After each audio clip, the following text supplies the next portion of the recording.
Selamat pagi sahabat Sonora, halo apa kabar? Bagaimana kabar Anda di pagi hari ini? Senang sekali saya Andri Komarudin menemani Anda di spesial program Dialog Sambang Parlemen. Nah sahabat Sonora, awal tahun ini kerap kali menjadi titik penting dalam pelaksanaan sebuah rencana dan kebijakan. Ya, demikian juga halnya dalam lingkup dinamisasi layanan publik, rencana pembangunan dan pengembangan kota Palawan yang tentu saja tujuan utamanya berorientasi pada kesejahteraan warga. Nah, apa saja fokus DPRD Kota Surabaya di tahun 2024 ini? Seperti apa juga terobosan pembangunan Surabaya di tahun ini? Dinamisasi apa saja juga yang menjadi catatan penting dari rekan-rekan di legislatif, termasuk yang paling ingin kita ketahui sahabat Sonora, sisa PR apa saja yang juga diharapkan tuntas di tahun 2024 ini. Nah, saya Andri tidak sendiri karena pagi hari ini saya bersama dengan narasumber luar biasa.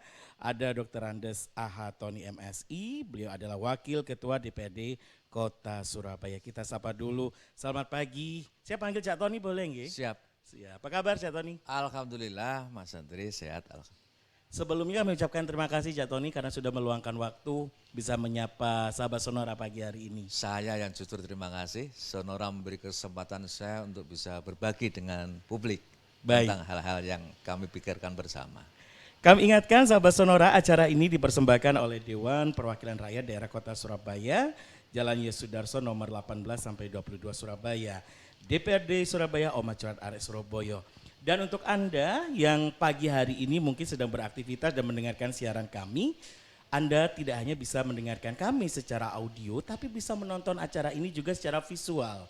Karena di waktu yang bersamaan, selain kami on air di FM 98 Surabaya, Anda bisa tonton juga, sekarang juga kami di akun live YouTube Sonora Surabaya. Lek jarine arek Surabaya ben gak penasaran. Mas Andri ku penyari kaya sopo, Cak Tony ku yo wongi kaya opo. Ya. Biar warga tahu gitu kan. Betul. Ya Cak Tony ya. Forumnya ini. Oh gitu ya. Dia. Baik Cak Tony, berbicara tentang kota kita tercinta ini ya. Di tahun 2024. Yang paling sangat menjadi catatan bagi kita semua adalah moro-moro metu Porda tentang pengaturan retribusi, gitu kan. Yang paling viral sampai tempo hari yang ada kejadian foto 3 jam ditarik 500.000 di Balai Pemuda, gitu kan. Kemudian dinamisasinya juga akhirnya walaupun ini ada sinkronasi dengan pemerintah pusat, akhirnya ditentukan besaran untuk pajak hiburan, kemudian retribusi untuk parkir sekian. Bahkan Pemkot sendiri sudah memastikan tidak mau kecolongan lagi nih PAD bocor, akhirnya semua serba digitalisasi. Cak Tony ya, pakai pembayaran digital. Pertanyaan saya mungkin sama dengan warga masyarakat pada umumnya, sahabat Sonora mendengarkan acara ini. Apakah di awal tahun itu memang getol fokus ngumpulno duit dhisik lho Cak Tony, kayak modal kan lho Cak Tony.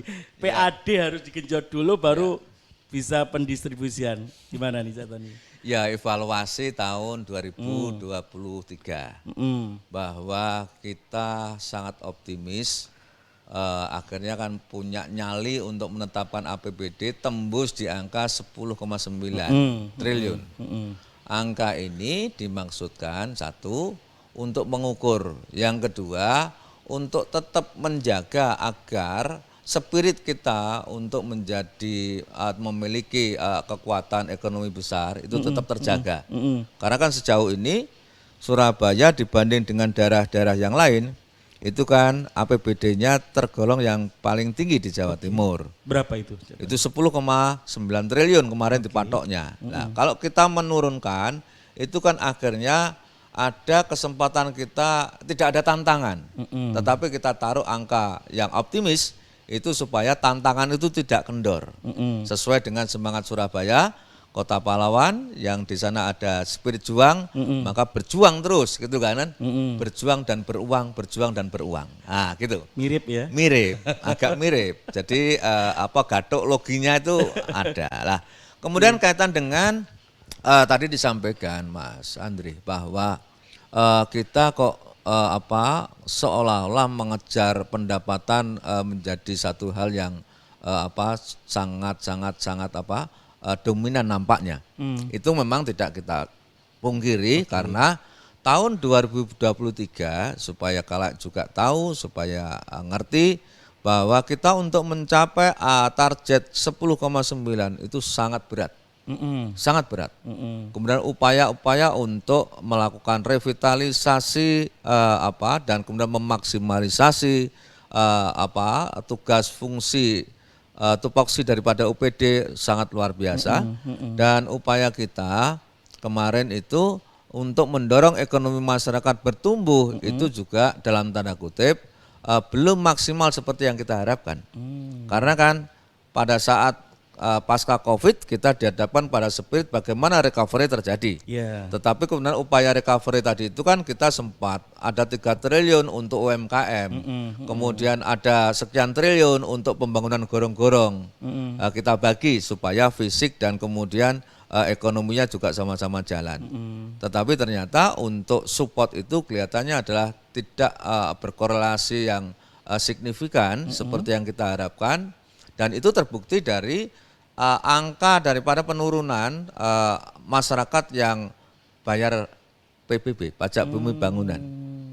Ada beberapa pihak yang kemudian yang tidak membayar, tidak mampu membayar. Untuk yang tinggi itu karena mereka ada alasan pada masa COVID perusahaan mereka sudah jatuh. Tetapi yang menengah ke bawah beberapa itu ada mereka yang memang menahan. Tetapi yang lebih miris mereka dihadapkan pada satu dilema. Membayar PBB tidak bayar beras, beli beras tidak bayar PBB. Akhirnya pilihannya mereka adalah untuk beli beras. Sehingga tidak bayar PBB. Maka ini menjadi salah satu instrumen untuk menganalisis. Berarti persoalannya masyarakat, loh kita itu membayar PBB setahun sekali, tetapi masih dikalahkan dengan untuk beras. Artinya bahwa beras menjadi satu faktor yang masih jadi persoalan di masyarakat. Beras basic need, sandang pangan papan. Betul. Ini pangannya dulu. Nah dari situ kan ini menjadi satu hal yang kota harus berpikir sehingga untuk menjadikan itu bisa bangkit maka stimuli di sektor ekonomi ke depan harus ada satu intervensi bahkan kita bisa memberikan insentif kepada pelaku ekonomi supaya bergerak. Karena kan jujur saja, kita ini punya kemampuan kalau itu 10,9 triliun, tetapi kan yang kita gerakkan itu besar. Putaran uang di Surabaya itu sekitar 500 triliun gitu kan. Tetapi dengan 10,9 kita mengharapkan bisa menjadi driver penggerak mereka. Melalui policy-policy yang dilakukan oleh pemerintah. Lah, kemudian ketika tadi disampaikan ada revitalisasi kita intensifikasi sektor-sektor retribusi. Bahkan adalah dalam tanda kutip sampai orang berfoto pun adalah disuruh berbayar. Dan itu sangat bertentangan dengan spirit kita menjadikan tempat itu sebagai satu tempat yang sangat bersejarah supaya dikenang, supaya mereka adalah bisa memahami makna kenapa harus ditetapkan cagar budaya. Kontra dengan itu. Tetapi itu dilakukan sebagai satu bentuk kegagapan pemerintah bahwa kita ingin menggali potensi ekonomi itu maksimal. Walaupun dalam tanda kutip banyak hal yang lalu mendapatkan sorotan kurang tepat oleh masyarakat. Baik. 2024 masyarakat Surabaya menunggu-nunggu. Legislatif, eksekutif mau kati lapo sih, Surabaya kati nyanti sih. Nah itu pertanyaan yang sangat mendasar sekali. Kalau berbicara tentang pembangunan infrastruktur, pastilah setiap tahun ada agenda pembangunan infrastruktur. Tapi kalau berbicara tentang kesejahteraan masyarakat, nah ini kan parameternya selalu berubah, Cak Tony. Nah bagaimana nih Cak Tony? Kalau untuk memang antara pembangunan fisik non fisik itu menjadi harusnya berimbang begitu. Dalam posisi equilibrium yang dinamis orang bilang begitu.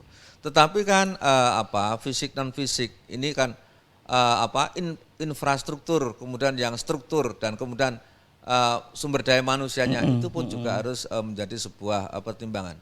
ke depan kelihatannya berbekal kepada pengalaman tahun 2023 bahwa untuk persoalan-persoalan dalam tanda kutip fisik kelihatannya adalah perlu agak kita kurangi sedikit. Karena kan tantangan global itu kan sudah memberikan gambaran bahwa World Bank pun sudah memberikan prediksi bahwa pertumbuhan ekonomi Indonesia tidak melampaui 5%. Artinya ini akan posisi dalam tanda kutip warning untuk kita. Kemudian lagi untuk mengatasi itu pasti kan itu imbasnya kepada daerah-daerah. Nah kemudian upaya untuk merevitalisasi harus ada strategi yang kuat. Ya, strategi yang kuat kalau untuk Surabaya kita mau mengandalkan apa? Sektor pertanian kita tidak memiliki sektor itu. Yang bisa kita lakukan adalah sektor perdagangan. Dan wisata. Kemudian sektor wisata pun juga begitu, sedang kita mencoba untuk menarik mereka datang. Tetapi walaupun sektor pariwisata kan dalam tanda kutip kita juga membuka sektor pariwisata di Surabaya, tetapi dalam jumlah besar masyarakat kita justru adalah wisatanya keluar kota, keluar Surabaya. Ini masih kita baca. Dan outlook 2024 kecenderungannya kita lebih akan membidik bagaimana revitalisasi SDM yang ada di Surabaya sambil menyongsong isu hadirnya bonus demografi di Surabaya bahkan di Indonesia. Karena bonus demografi ini ibarat pisau bermata dua. Kalau itu bisa kita tangkap dengan baik dan mereka bisa kita salurkan di lapangan usaha, maka itu akan menjadi sebuah berkah bagi kota. Tetapi kalau kemudian mereka tidak bisa ditangkap dan tidak bisa dialokasikan, menjadi masalah yang kemudian menjadikan kota makin terpuruk. Gitu. Cak Tony, 2024 ini saya pikir juga semua plan, semua rencana yang disiapkan itu merupakan perspektif dari tahun sebelumnya. Evaluasi juga dilakukan di dalamnya. Di bidang digitalisasi, jargon ataupun brand yang ingin diangkat untuk Kota Pahlawan adalah smart city, gitu kan. Semua lini didigitalisasi.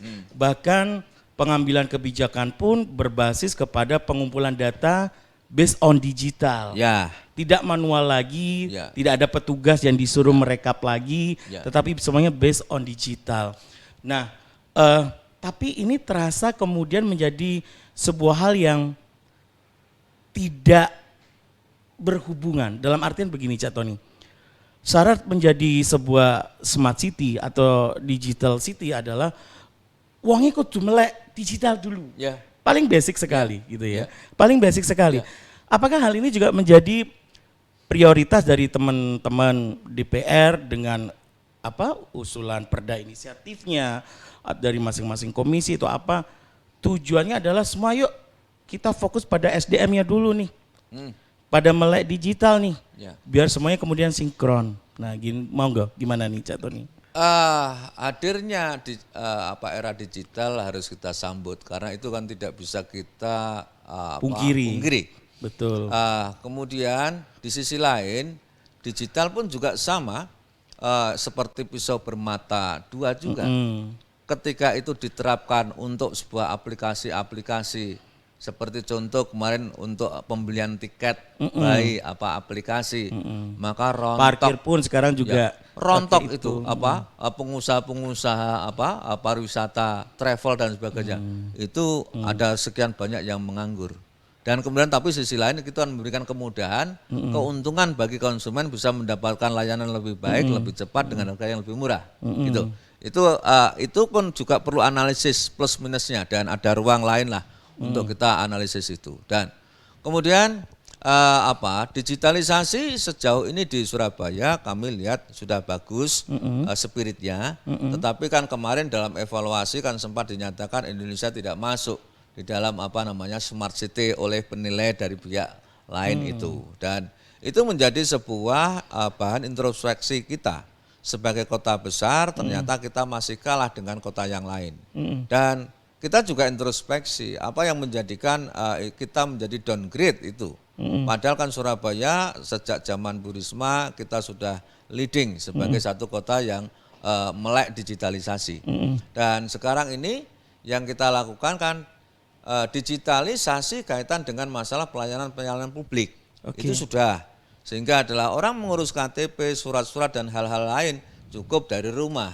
Tetapi kan persoalannya sekarang, apakah itu sudah menyentuh pada masyarakat? Masyarakat sudah ngerti atau belum? Nah, Saya pikir kita boleh berasumsi bahwa masyarakat teredukasi secara mandiri dalam persentase jauh lebih banyak.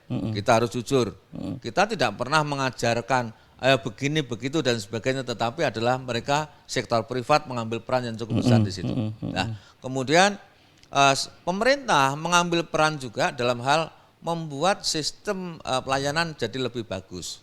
Tetapi konsekuensinya harus ada satu pengurangan beban kerja di pemerintah kota, sehingga birokrasi dalam tanda kutip sumber daya manusia yang ada itu sangat gendut, dan kemudian ketika dibantu dengan digitalisasi, kalau kita menghitung antara beban kerja dengan jumlah tenaga kerjanya, maka akan dipastikan akan muncul kalkulasi disguise unemployment itu akan masih meningkat tajam itu. Jadi di situ. Tetapi untuk menghindari itu perlu ada sebuah strategi distribusi human resource yang ada di birokrasi, sehingga kita katakan kemarin kan ada isu-isu reformasi birokrasi. Tidak lagi birokrasi berorientasi kepada seperti yang sudah-sudah, harus bermutasi genetika menjadi birokrasi yang lebih progresif, kemudian lebih visioner, dan kemudian ada lebih punya daya inovasi, daya gedor yang kuat, kemudian adalah bisa membaca perkembangan ke depan jauh lebih bagus. Dan kemudian smart city yang dimaksud di sini pun juga harus mulai memikirkan menyasar kepada sistem tata kelola sumber daya masyarakat yang ada di kota. Masyarakat di kota ini kan tadi saya sampaikan ada bonus demografi yang ada di depan kita. Nah, sekarang ini banyak masyarakat yang mereka tidak teridentifikasi secara jelas. Masyarakat seperti contoh-contoh seseorang di dinas kependudukan. Kita tidak ngerti masyarakat di Surabaya itu yang sarjana berapa kita tahu. Yang lulusan SMA, SMK kita tahu. SMP berapa kita tahu. Tetapi jurusannya apa, ini adalah kita tidak memiliki database itu. Sehingga kita minta pada pemerintah kota, saya minta pada pemerintah kota ditambahkan variabel itu di dinas kependudukan. Masyarakat ini si A itu lulus sarjana apa, jurusan apa, hobinya apa. Kemudian adalah dia merasa memiliki kemampuan di bidang apa saja. Kemudian lagi dari situ juga statusnya mereka. Mereka sedang bekerja atau sudah bekerja atau tidak bekerja atau kerja rok-rok asem kalau bahasanya gitu.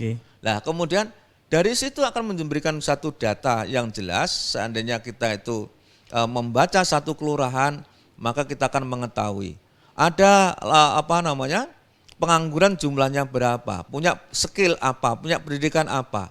Dari jumlahnya itu nanti menentukan polisi pemerintah. Betul. Dia harus memberikan padat karya dalam bentuk apa.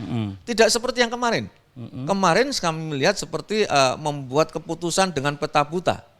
Kemudian masyarakat itu adalah nggak tahu, pokoknya di kampung itu hantem kromo, ada cuci kendaraan, ada cuci laundry dan sebagainya gitu. Tetapi tidak berdasarkan itu. Logikanya mestinya kalau menurut kami atau menurut saya itu diidentifikasi satu kampung ada penduduk yang nganggur berapa. Anggaplah 50. Oh, ternyata adalah 60% mereka adalah sarjana teknik. Maka dari itu yang dasar untuk pengambilan keputusannya. Diputuskan, oh kalau begitu ada mesin las, oh ada mesin bubut untuk produksi sepeda, untuk produksi hal-hal lain atau ranjang atau kursi dan sebagainya. Yang itu terkait dengan masalah industri-industri madya, selesaikan melalui sistem tidak lagi fabrikasi, tetapi sudah kita berorientasi kepada bagaimana menciptakan home industri menjadi saling keterkaitan satu sama yang lain dan dibuat mata rantai kegiatan yang lalu antara satu dan yang lainnya saling membutuhkan, di situ menjadi satu pusaran kegiatan industri yang lalu menghasilkan produk-produk yang lebih baik dan kemudian sistemik dan kemudian adalah berbasis kepada komunitas masyarakat. Oke, baik. Dalam artian data yang dimiliki oleh pemerintah terkait dengan kondisi warganya, Ya, variabelnya kurang. kurang, betul. Oke, Kurang. baik ya. Dan itu rencananya mau dilengkapi di Ya. tahun 2024 ini. Betul. Mumpung ini digitalisasi. Jadi policy-nya nanti betul-betul presisi. Ya kan? Oh, ternyata dari jumlah yang pengangguran ada sekian yang jurusan teknik, ada sekian yang kemudian sasana tata boga. Kemudian ini bisa di mapping. Dan kemudian adalah sektor-sektor seperti sektor jasa. Ini kan juga begitu. Nah, di situ akan tampak siapa memiliki kemampuan apa, jumlahnya berapa, di mana akan didistribusikan kemana. Itu akan ada roadmap yang bisa kita buat. Tanpa itu hanya slogan impossible. Surabaya akan bisa take off seperti yang dimimpikan dalam RPJM yang ditulis oleh wali kota. Ya, baik. Sahabat Sonora, ada satu hal yang tadi saya garis bawahi dari pernyataan Cak Tony ya, bahwa akar permasalahan dari mensejahterakan warga Surabaya adalah lek jare wong Surabaya omongane kebutuhan dasar wis dicukupi durung. Lah Gitu ini ya. sing abot iki. Oke, baik. Angel iki. Ketika basic need-nya belum terpenuhi, problem itu semakin berdatangan ya, Betul. Cak Tony ya. Ya. Masalah itu semakin berdatangan. Ya. Ketika masalah itu semakin berdatangan, intervensi yang akan diberikan pun juga yang nggak pas karena basic problemnya belum ditemukan. Ya. Saya masih bersama dengan narasumber kami, ada Dr. Andes A.H. Tony MSI, beliau adalah Wakil Ketua DPRD Kota Surabaya. Saya tidak bosan-bosan ingatkan loh sahabat Sonora ya, sekarang udah digitalisasi. Kalau Anda mendengarkan radio biasanya suara aja, pagi hari ini pun Anda bisa menonton kami. Silakan, Anda bisa tonton kami di kanal live YouTube Sonora Surabaya. Baik, Cak Tony, sesuai janji saya tadi sebelum iklan, tak kei bocoran Cak Tony ya. Apa aja yang dipublish pencapaian dari Pemkot Surabaya. Pertama, di bidang infrastruktur, paling menonjol yang diklaim oleh Pemkot Surabaya sudah berhasil merehabilitasi balai RW. Cak Tony ya, di 1000 lebih lokasi. Ya. Kemudian di bidang pendidikan, capaian yang paling terlihat adalah penyaluran beasiswa pemuda tangguh yang angka penerimanya makin meningkat setiap tahun. Ya, tapi logika saya adalah yo pasti munda sing nerima mong sing dikekno tambah wake gitu kan. Ya, ya. Kira-kira kayak gitu kan. Kemudian ada lagi yang terakhir di bidang sosial dan kesejahteraan rakyat. Pemkot Surabaya klaim telah berhasil menurunkan angka tingkat pengangguran terbuka di angka 6,76% hingga penurunan jumlah angka kemiskinan 4,65%. Komentar Cak Tony. Ya. Monggo. Ya kalau itu dipublish moga-moga benar aja lah. Kayak gitu. Tetapi saya juga tugasnya Dewan ini kan mengkritisi. Itu adalah faktanya kami coba untuk memberikan gambaran idealnya seperti apa. Jadi prestasi itu harus saya apresiasi karena kan jujur saja pemerintahan itu kan ya DPRD dan pemerintah kota. Suksesnya DPRD, suksesnya pemerintah kota, suksesnya pemerintah kota, sukses DPRD, gagalnya pemerintah kota juga gagalnya DPRD. Nah, terhadap hal itu memang ada benarnya juga, tetapi juga perlu kami berikan gambaran bahwa revitalisasi balai RW di Surabaya dengan jumlah segitu memang iya terjadi. Tetapi menurut saya itu masih belum sesuai dengan ide yang pernah saya sampaikan sebelumnya. Saya pernah sampaikan sebelumnya bahwa setiap satu RW satu balai. Nah, kita perlu mendeskripsikan tugasnya RW selama ini apa saja sih yang diberikan oleh pemerintah kota. Banyak sekali. Ada pelayanan administrasi, mestinya kan disiapkan layanan administrasi. Kemudian ada lagi PAUD, mestinya ada tempat PAUD. Ada lagi perpustakaan, mestinya juga ada tempat perpustakaan. Ada lagi untuk timbang bayi dan timbang lansia, mestinya juga ada tempat itu. Ada lagi koperasi-koperasi yang harus bertumbuh di setiap RW, mestinya juga ada tempat itu. Dan masih banyak program lagi yang diberikan kepada RW, tetapi dan kemudian juga tidak ada satu tempat untuk mengundang banyak pihak. Mestinya balai RW itu itu tadi mestinya kalau dihitung kapasitasnya membutuhkan luas bangunan seperti tanah seperti apa, bangunan seperti apa, harus logis dong. Kalau kemudian hanya sekedar kami melihat balai RW ada yang ukurannya 3 kali 4, ada 5 kali berapa, sangat kurang representatif. Menurut kami perlu ada kalkulasi, rasio kebutuhan itu adalah rasio tugas itu harus sebanding dengan fasilitas yang kita berikan. Nah, kemudian pertanyaannya kan kemarin tanah dari mana? Ya dibelikan dong. Gitu kan? Kita sama-sama tahu bahwa dulu kota ini sebelum jadi kelurahan ada desa-desa yang memiliki bengkok desa. Itu berapa hektar setiap desa. Nah, kalau umpama sekarang ada satu kelurahan, katakanlah 10 RW, kemudian umpama dari bangunan RW tadi yang dibutuhkan, umpama satu RW membutuhkan 300 atau 400 meter. Tinggal 400 kali 10 berarti kan 4.000 meter, enggak sampai 1 hektar. Nah itu dia dikembalikan lagi untuk itu dan itu masih menjadi asetnya pemerintah kota. Dengan begitu maka akan ada revitalisasi fungsi tugas balai RW menjadi lebih maksimal, mendekatkan layanan kepada masyarakat lebih baik. Kemudian gitu. Dan kemudian kita juga tidak tahu, kita punya pengalaman kemarin ketika itu balai RW itu adalah tidak memiliki luasan yang cukup. Tadi juga perlu kami membayangkan ada di balai RW itu cukup mengumpulkan 150 orang. Dikasih juga itu tempatnya itu. Tujuannya apa? Pak RT itu kalau mau pinjam tempat cukup di balai RW. Karena tidak semua Pak RT punya tempat balai RT. Nah ketika itu adalah Pak RT jumlahnya kan antara 70 sampai 150 orang. Kalau itu adalah Pak RT mengundang warganya dan datang semua cukup. Gitu maksud kami begitu. Itu pun juga perlu disiapkan. Nah kemudian mitigasi ke depan dan pengalaman kemarin COVID, ketika terjadi ada warga COVID lalu ada lockdown, pembatasan skala kecil, lalu kemudian seorang se-RW tidak boleh keluar semua, tidak ada tempat untuk mengorganisir masyarakat di RW, sehingga adalah banyak penanganan yang kurang bagus. Nah ke depan kita juga tidak tahu juga ketika digitalisasi jalan, dan kemudian semua mengandalkan digital, serba digital, dan tiba-tiba satelit itu adalah ada kerusakan, trouble. Lalu kemudian siapa yang mengendalikan? Maka untuk mengantisipasi itu sebagai satu mitigasi terjadinya bencana sistem informasi, maka balai RW harus disiapkan mulai sekarang.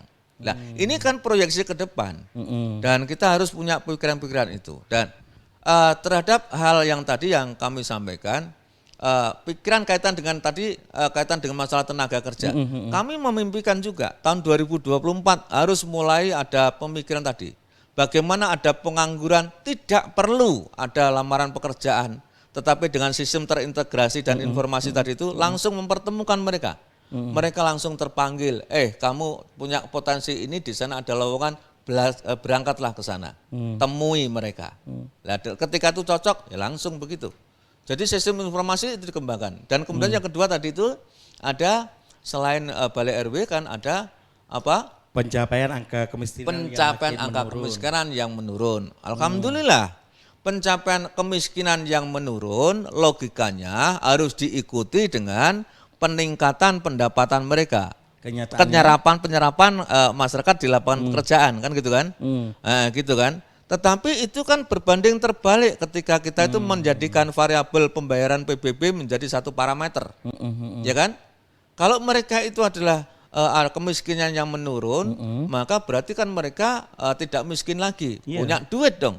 Tetapi kan pembayaran PBB tidak menurun merosot begitu, gitu. Nah, tetapi kan kita bisa menangkap mungkin ukuran pemerintah kota angka kemiskinan menurun karena mereka dulunya yang dirumahkan karena tidak boleh ada pekerjaan yang dilakukan dulu, mereka bekerja. Mungkin terselamatkan dari situ. Dan kemudian treatment kaitan dengan padat karya, beberapa memang jalan. Walaupun toh sebagian perlu ada satu evaluasi dan pembenahan. Dan ada banyak hal peran daripada sektor swasta pun juga begitu. Lah, memang kemiskinan menurun, tetapi kan kita masih punya PR yang tidak ringan gitu. Apa itu, Cak? Nah, tidak ringan yaitu ya menuntaskan angka angkatan kerja untuk bisa masuk menjadi orang-orang yang tadinya pasif menjadi lebih produktif. Tetapi juga kita juga perlu melihat juga bahwa angka kriminalitas kaitan dengan yang itu ada berkorelasi dengan kondisi ekonomi masyarakat kan juga perlu kita hitung juga. Nah, itu. Dan ada beberapa variabel itu yang nampaknya kalau itu kemiskinan itu menurun, logikanya kejahatan di masyarakat juga akan menurun. Karena kan persoalan kejahatan itu kan tidak sekedar hanya tabiat, tetapi motifnya kan motif ekonomi. Ya, kemudian tetapi kalau masih ada peningkatan dan sebagainya. Nah, ini perlu ada satu kita kajian dan untuk mengurai itu lebih dalam. Nah, yang lain kan kaitan dengan masalah yang ketiga tadi. Ini masalah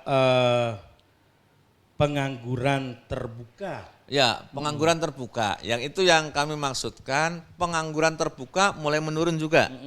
Nah, pengangguran terbuka menurun ini memang ada banyak faktor. Salah satunya pemerintah kota itu membuka lapangan-lapangan kerja dan mempekerjakan mereka-mereka yang terutama dari masyarakat miskin untuk membantu pemerintah. Baik itu ada untuk keamanan, untuk kebersihan dan sebagainya itu terdistribusi sehingga mereka adalah ikut berkontribusi pada sektor itu. Cuma sekarang kan kita inginnya tidak sekedar hanya menyerap tenaga kerja, tetapi menjadikan mereka tidak sekedar hanya mencapai keindahan kota, kebersihan kota, tetapi produktivitas daripada kota bisa meningkat bagaimana. Maka lapangan-lapangan kerja yang perlu dilakukan, hal-hal yang perlu dilakukan oleh pemerintah kota kaitan dengan lapangan kerja dan pengangguran terbuka adalah dengan cara melakukan hilirisasi, seperti konsep biarkan sinkron dengan kebijakan pemerintah pusat, dengan cara kita mulai membidik potensi-potensi di masyarakat melakukan home industry, bangkitnya home industry di kota ini. Nah, dengan begitu nanti mereka itu terserap tenaga kerja, tetapi juga ada produktivitas yang terkolerasi dengan pendapatan mereka. Nah, dengan begitu angka kemiskinan menurun, kemudian pendapatan mereka meningkat. Tapi kalau sekarang ini kan angka penganggurannya menurun, kemudian kemiskinannya menurun, kemudian berkorelasi pada keindahan kota, gitu kan. Tetapi nanti kan harapan kita produktivitasnya pun domestik brutonya pun juga bisa meningkat. Sehingga disparitas antara yang kaya dan miskin juga bisa kita eliminasi, kita kurangi supaya nanti itu jarak itu bisa makin kesenjangan itu bisa makin dekat gitu. Dari semua bidang yang ada di komisi, memang saling bersinergi untuk diperjuangkan, gitu kan. Tapi kalau berbicara skala prioritas, apa di 2024 yang akan menjadi fokus rencana, fokus action juga dari teman-teman di DPR maupun di pemerintahan? Ya, yang pertama tetap pada peningkatan pendapatan masyarakat, pertumbuhan ekonomi menjadi satu kunci lah. Dan kemudian titik equilibrium, tapi juga kita tidak meninggalkan kepada sasaran-sasaran yang lain seperti tingkat kesehatan masyarakat. Kemarin kan sempat, kalau kemarin kita berlomba-lomba mengejar ekonomi tinggi, tetapi tiba-tiba langsung ras habis ketika itu adalah kesehatan kita terganggu, sehingga drop langsung itu. Nah, kemudian ini kan jadi pengalaman. Nah, maksud kita tadi sudah betul penyerapan tenaga kerja, kemudian untuk kebersihan, untuk kerapian sehingga menimbulkan kesehatan lingkungan sehingga berdampak pada kesehatan masyarakat. Lalu sekarang kan bagaimana meningkatkan produktivitas daripada masyarakat. Nah, produktivitas masyarakat adalah dengan cara mendorong yang pertama perlu ada terbuka ruang besar seperti tadi yang disampaikan edukasi di bidang digitalisasi, kemudian adalah transformasi apa saja yang mereka bisa lakukan, apakah itu sektor produksi atau bidang barang dan jasa itu bisa digitalisasikan dan itu diedukasi, kemudian dan dikawinkan, kemudian mereka mulai dibukakan sebuah keran-keran apa yang dari potensi yang mereka miliki bisa landing kepada sektor lapangan usaha yang itu adalah bisa dilakukan dengan senang hati, dengan fokus, dengan hasil yang bagus sehingga juga hasilnya mereka bagus. Dari situ mimpi kita yang tadi kita sampaikan 2024 pertumbuhan ekonomi yang tinggi tetapi juga diikuti dengan merata begitu. Tidak hanya pihak tertentu saja yang tinggi, maka itu yang mungkin harus kita lakukan dan mulai kita pikirkan mulai saat ini. Setiap tahun pergantian periode anggaran, tantangan baru selalu ada. Iya. Ditambah PR lama yang juga belum tuntas. Betul. Gitu Cak Tony ya. Di tahun 2024 ini Cak Tony, kalau boleh diinformasikan ke kami masyarakat luas, berbicara tentang aspek kesejahteraan masyarakat. Kira-kira sudah melakukan prediksi juga enggak teman-teman di legislatif dan eksekutif? Sandungan kita nanti ini loh, faktor-faktor penghambatnya ini dan solusinya bagaimana? Ya, banyak selalu kita dalam pikiran kita dengan metode SWOT, kita mesti ada peluang, ada tantangan, kan gitu kan, kekuatan kita di mana. Sandungan kita masih dihadapkan kepada kondisi ekonomi global yang tidak pasti. Karena apa? Karena kita ini jujur saja bahwa konsep sistem dependensi kita terhadap kebijakan politik internasional itu cukup kuat.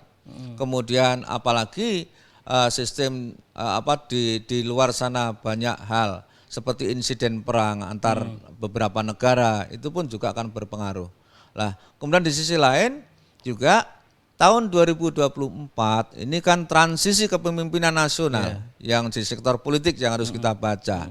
Transisi ini tidak gampang, apalagi munculnya sebuah gesekan antar faksi yang belum tentu dalam 1,5 tahun itu selesai. Maka perlu kan tantangan kita membuat sebuah formulasi rekonsiliasi politik itu perlu ada treatment yang tepat sehingga nanti kita tidak dihadapkan pada polemik mana yang baik mana yang buruk, tetapi kan ada kesadaran kolektif bahwa kita ini sebetulnya tidak memilih yang saling menjelekkan, tetapi adalah berlomba-lomba dalam kebaikan, yaitu adalah memilih siapa yang bakal menjadi tampuk kepemimpinan nasional kita. Setelah terpilih semuanya adalah support. Apakah itu yang kalah dan yang menang tidak lagi menjadi dipertentangkan, tetapi adalah saling memberikan penguatan. Itu di sektor politik, ya kan. Kemudian sektor yang lain yang tidak kalah penting, sektor lingkungan. Bahwa kita juga dihadapkan kepada perubahan iklim yang kemudian dalam ketidakpastian, isu-isu lingkungan, kemudian isu-isu kaitan dengan masalah cuaca, unpredictable, kemudian tiba-tiba muncul gempa muncul pada angin yang merusak dan sebagainya begitu. Ini juga menjadi satu isu yang perlu kita lihat. Seperti sekarang kita dihadapkan pada isu panas yang begitu luar biasa dan kemudian kita kan harus antisipasi itu. Jangan sampai ada sesuatu yang kita sukses bangun pada sisi yang lain kemudian terredusir, bahkan adalah terdegradasi, bahkan ambruk oleh faktor lain yang tidak kita antisipasi sebelumnya. Tantangan lokal yang hanya karakternya ada di Surabaya dan itu menjadi tantangan bagi pemangku kebijakan dan juga pelaksana kebijakan. Spirit itu. Spirit. Iya, saya melihatnya spirit, Mas. Spirit kita ini tidak linear dengan brand kota. Brand kota itu namanya jimatnya ini jimat Surabaya kalau saya katakan. Jimatnya Surabaya jadi brand kota itu Surabaya Kota Pahlawan. Ada kepahlawanan karena ada kejuangan.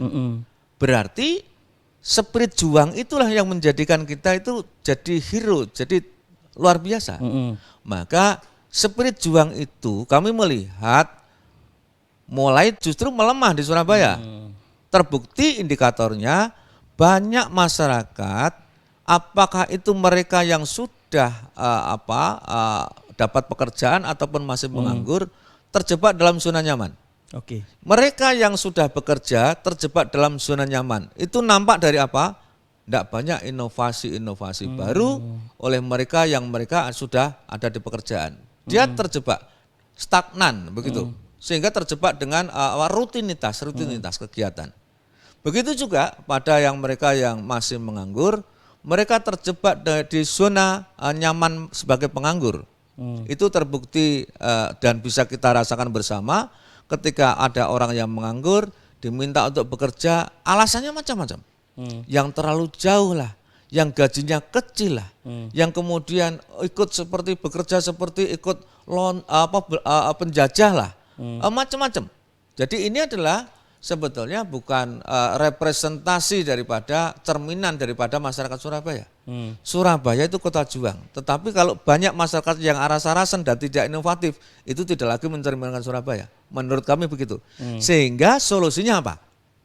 Perlu ada pendekatan atau paradigma pembangunan berbasis pada budaya. Oke.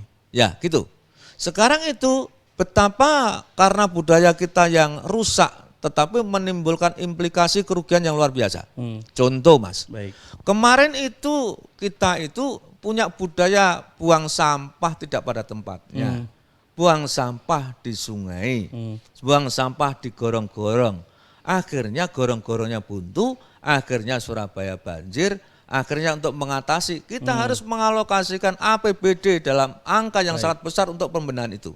Lah, maksud saya, kalau budaya itu adalah budaya buang sampah di tempatnya, bisa memilah, maka duit untuk membangun gorong-gorong triliunan tadi bisa dipakai untuk modal masyarakat untuk membangkitkan ekonomi. Begitu. Ini PR baru juga yang menjadi tantangan di tahun 2024. Tidak terasa Cak Tony udah di penghujung perbincangan. Sebagai penguatan dari obrolan kita yang hampir 1 jam dan juga kesimpulan. Mungkin ada yang tadi tidak sempat mendengarkan utuh perbincangan kita. Saya tarik lagi ke topik kita. 2024, Surabaya no apa rek? Ayo Cak Tony jawab. Ya, Surabaya ke depan akan ada perubahan pembangunan lebih berorientasi kepada pemberdayaan manusianya. Sehingga pembangunan indeks pembangunan pada manusia itu nanti harus diikuti oleh partisipasi masyarakat yang tinggi. Dengan begitu nanti kita ketemu maksud pemerintah dengan masyarakat itu ketemu. Dan masalah beban kota kaitan dengan pengangguran bisa kita selesaikan dengan lebih cepat. Baik, terima kasih Matur nuwun Cak Tony untuk perbincangan yang menarik pagi hari ini ya. Sehat selalu, semoga kita bisa berjumpa lagi dengan pembahasan yang juga nggak kalah hot. Amin. Kalau cari uang Surabaya ya, lebih menarik. Matur nuwun, tadi saking semangatnya kok muring-muring ya. Kalau didengar pagi ini bikin excited semua pendengar juga, Cak Tony ya. Baik, sahabat Sonora, demikian tadi perbincangan saya Andri bersama dengan Dr. Andes A.H. Tony MSI selaku Wakil Ketua DPRD Kota Surabaya di program Dialog Sambang Parlemen episode kali ini. Jangan sampai Anda lewatkan, sahabat Sonora, Dialog Sambang Parlemen di episode mendatang hanya di Sonora FM 98 Surabaya News, Traffic and Music. Selamat kembali melanjutkan aktivitas. Kita semua tim harus pamit undur diri ya. Saya Andre mewakili semua tim yang bertugas harus pamit undur diri. Assalamualaikum warahmatullahi wabarakatuh. Waalaikumsalam warahmatullahi wabarakatuh.